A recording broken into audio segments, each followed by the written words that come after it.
For more on the consequences of El Nino, we're joined by Bob Henson in Denver. He's a weather and climate science blogger for Weather Underground. Bob, always great to see you. We saw in Jim's piece that El Nino is predicted to be one of the worst on record.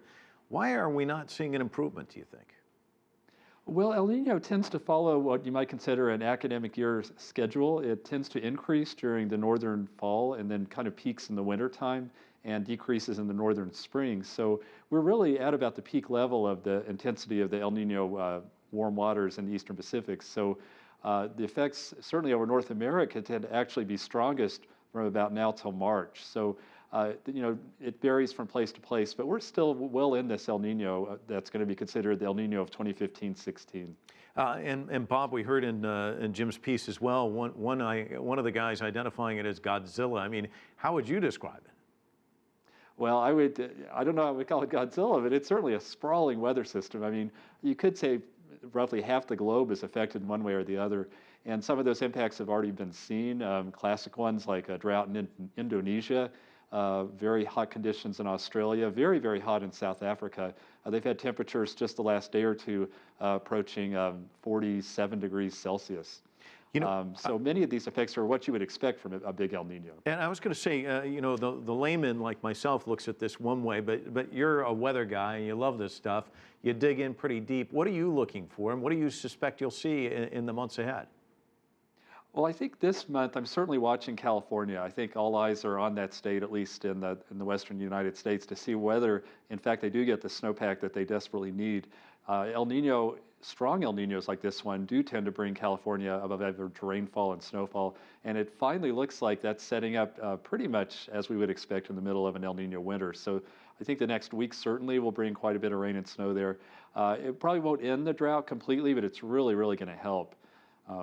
So that's one thing to watch. Also, the potential for more severe weather, especially in Florida, as we get toward January, February. That's another concern locally. Australia, South Africa, drought, and also drought perhaps expanding across the top of South America all the way over into Brazil is another real concern.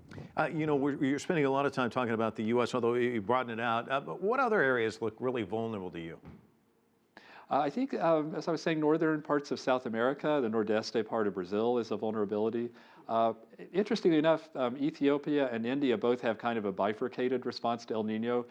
Most of India tends to be dry during the monsoon period during El Nino, but southern India can be very wet, as we saw in Chennai during the devastating rains they had in November. Now, the same thing could happen in Ethiopia. We heard about northern Ethiopia going through drought, but southern Ethiopia has had very heavy rains. So one country can actually get both sides of the hydrologic spectrum. It's just kind of the way El Nino operates, accentuating these differences in a fairly predictable way. Not every single spot is predictable, but when it's a really strong El Nino like this one, we kind of know to a large extent what to expect. And that's a good thing, being prepared. And you're talking about predictability. Can we see more instances of El Ninos happening perhaps more frequently in the future? Or are we going to continue to see the same sort of pattern that we've seen in the past, do you think?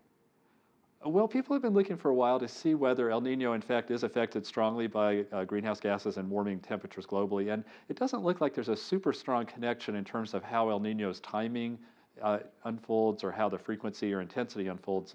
The effect is really more the other way around. As temperatures warm globally, the hottest years are going to be El Nino years, which we just saw in 2015.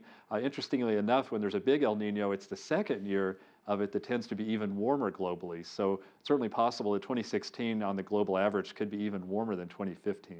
Interesting. Bob Henson joining us from Denver, Colorado. Thanks so much.